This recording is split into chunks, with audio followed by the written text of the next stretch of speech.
अभी तक हमने पढ़ा था डोमिनो इफेक्ट के बारे में कि हमारा छोटा सा एक्शन सब कुछ बदल देता है। दुनिया में जो चाहे हम हासिल कर सकते हैं अगर हम छोटे से एक्शन को बदलना शुरू कर दें।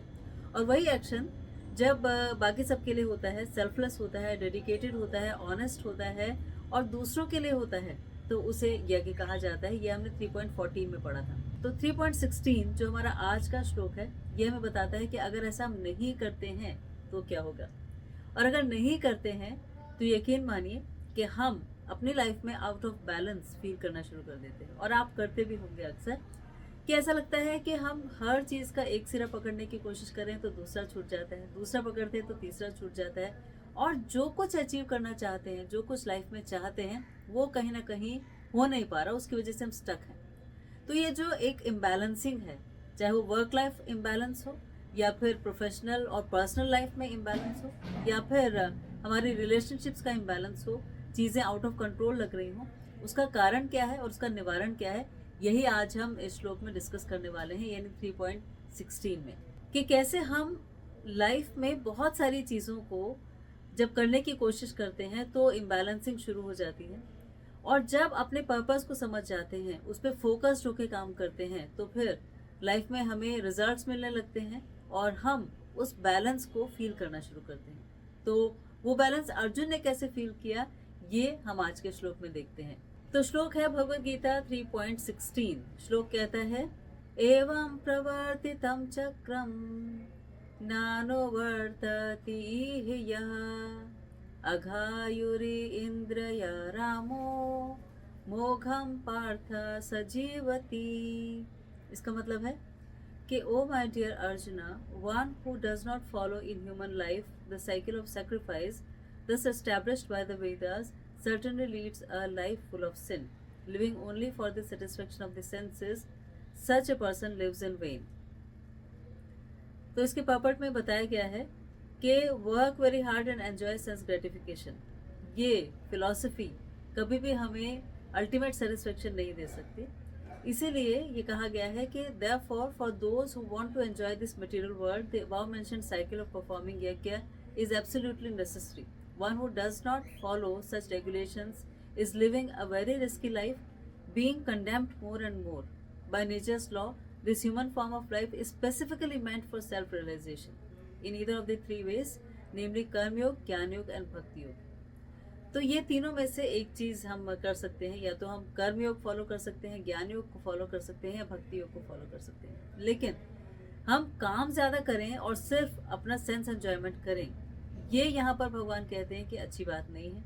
इसीलिए अगर हमें ऐसा करना है कि हम सेंस ग्रेटिफिकेशन करना चाहते हैं तो हमें यज्ञ करना पड़ेगा। ये हमारे लिए एब्सोल्युटली नेसेसरी है।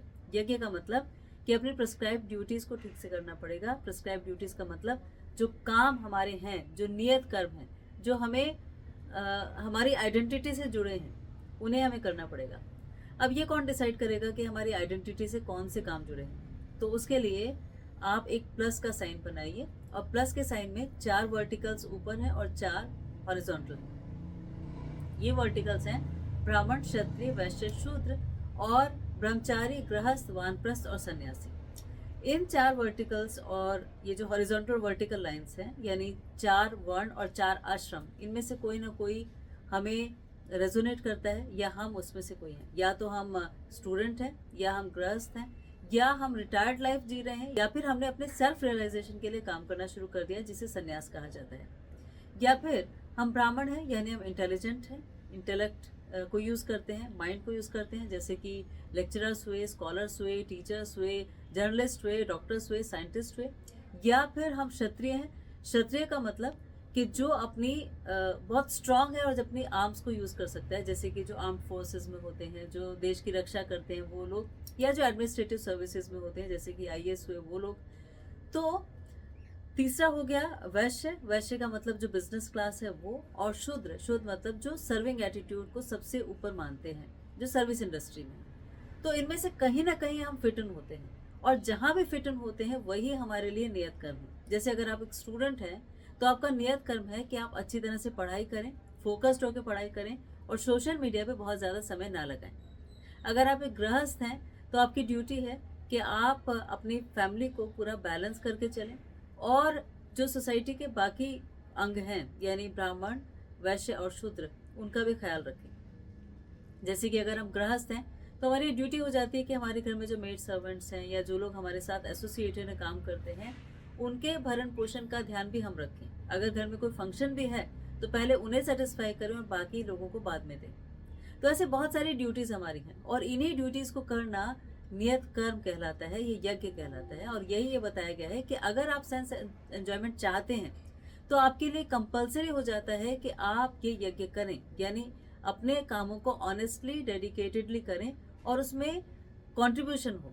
वो सिर्फ आपकी सेंसेस को सेटिस्फाई करने के लिए ना हो, क्योंकि अगर आपने सेंसेस को सेटिस्फाई करने के लिए कोई काम किया तो वो काम बिल्कुल व्यर्थ है, पर्पसलेस है और उससे आपको कोई फायदा नहीं होने वाला बल्कि नुकसान ही होने वाला है। तो ये श्लोक में बताया गया है। अब इस श्लोक को अगर रिवर्स करके देखें कि हम अपनी ड्यूटीज ना करें तो क्या होगा, या अर्जुन अपनी ड्यूटी नहीं करते तो अर्जुन को क्या फेस करना पड़ेगा। मान लीजिए अर्जुन एक गृहस्थ हैं और एक क्षत्रिय हैं, तो अर्जुन की ड्यूटी हुई कि गृहस्थ होने के नाते अपनी पत्नी के सम्मान की रक्षा करना और एक क्षत्रिय होने के नाते जो समाज है उनके जो जितने भी लोग हैं उनकी रक्षा करना। अब दोनों ड्यूटीज के हिसाब से अर्जुन को युद्ध करना चाहिए था, क्योंकि अगर अर्जुन युद्ध नहीं करते हैं और पांडव हार जाते हैं तो दुर्योधन राजा बनेगा, और अगर दुर्योधन राजा बनता है तो वो कुशासन होगा, क्योंकि फिर एक अच्छा एडमिनिस्ट्रेशन नहीं हो पाएगा और वो सोसाइटी के लिए बुरा है। और अगर अर्जुन पर्सनली युद्ध नहीं करते हैं तो द्रौपदी का जो चीरहरण हुआ था या जो उनके साथ अन्याय हुआ था कि उन 5 भाइयों की जो भूमि थी, जो उनका अधिकार था, वो उन्हें नहीं मिलेगा, तो ये इनजस्टिस को वो एक्सेप्ट कर रहे हैं। तो इस तरह से भी उन्हें युद्ध करना जरूरी है।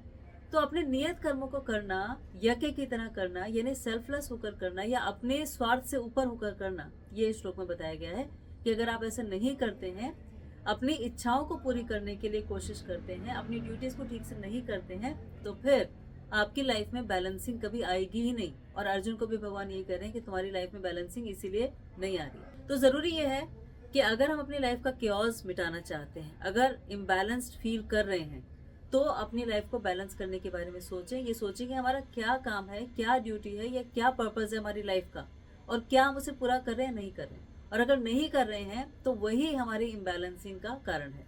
कई बार ऑफिस में भी हमें ऐसे ही प्रोफेशनल इम्बैलेंसिंग लगती है। वो इसीलिए लगती है क्योंकि हम सिर्फ अपनी प्रमोशन के बारे में सोच रहे हैं, अपने वर्क परफॉर्मेंस के बारे में सोच रहे हैं, या कुछ अच्छा हो भी रहा है तो अपनी टीम को साथ लेकर नहीं चल रहे।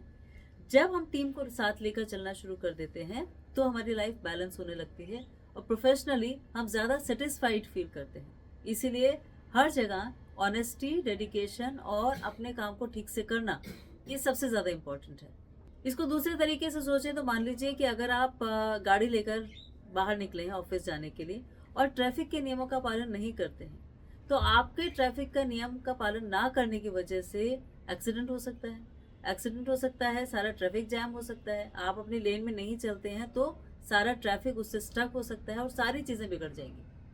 तो हर कोई अगर अपना रोल ठीक से निभाता है, अपने नियत कर्मों को ठीक से करता है, यज्ञ की तरह करता है, यानी अपने साथ साथ दूसरों के लिए भी सोचता है, तो वो एक अच्छी लाइफ, एक बैलेंस्ड लाइफ, एक क्योटिक फ्री लाइफ जी सकता है। ये भगवान यहाँ पर समझा रहे हैं। तो हमारा टेक अवे लेसन यही है कि अपनी ड्यूटीज को पहचानें और उसे प्रायोरिटी दें। जब हम उसे प्रायोरिटी देंगे तो बहुत सारे ऐसे काम जो करने ज़रूरी नहीं है या जो हमारे नहीं है वो अपने आप ही छूट जाएंगे। दूसरा ये कि अपनी लाइफ में अपनी इच्छाओं के पीछे भागने की बजाय जो फ्लो है लाइफ का, जो यूनिवर्स हमसे चाहता है, जो हम यूनिवर्स के फ्लो का हिस्सा हो सकते हैं, उसे करने की कोशिश करें। और वो अलाइनमेंट हमारी लाइफ को बहुत पॉजिटिव बना देता है।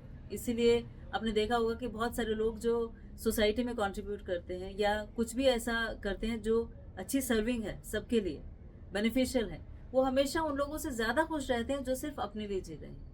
और ऐसे लोगों को कभी भी साइकोसोमैटिक प्रॉब्लम्स नहीं होती, उन्हें कोई साइकोलॉजिकल प्रॉब्लम्स नहीं होती, उन्हें किसी काउंसलर के पास जाना नहीं पड़ता, क्योंकि उन्होंने लाइफ के साथ, उस फ्लो के साथ और एडजस्टमेंट के साथ जीना शुरू कर दिया है। वो सिर्फ अपनी इच्छाओं के पीछे नहीं भाग रहे होते, वो कर रहे होते हैं जो सही है। क्योंकि जैसे इस श्लोक में बताया गया है कि work very hard and enjoy sense gratification is condemned herein by the Lord, therefore for those who want to enjoy the material world the above mentioned cycle of performing yajna is absolutely necessary। And one who does not follow such regulations is living a very risky life, being condemned more and more. By nature's law, the human form of life is specifically meant for self-realization, और वो self-realization हमारा हो सकता है either through कर्म योगा, ज्ञान योगा या भक्ति योगा. तो कर्म योगा का मतलब यही है कि अपनी ड्यूटीज को ऑनेस्टली किए जाएं. ज्ञान योग भी हो सकता है जिसमें कि हम बहुत ज़्यादा ज्ञान अर्जित करने की कोशिश करते हैं, बहुत कुछ पढ़ते हैं और भगवान के पास वो कनेक्शन भगवान के साथ फील करते हैं. या भक्ति योग भी हो सकता है जिसमें भगवान को सर्व करना चाहते हैं.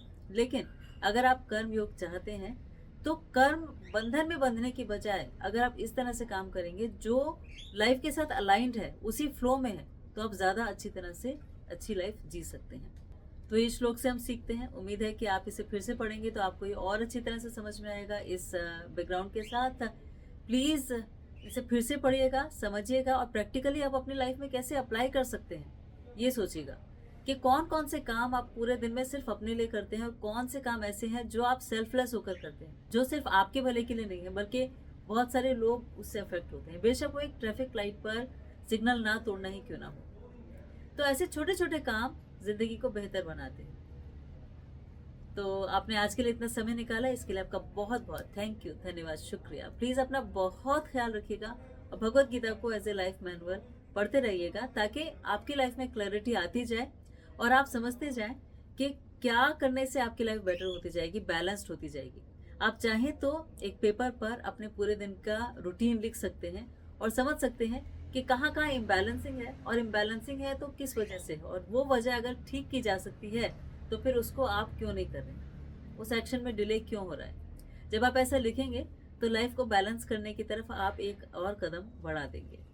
Thank you so much for watching.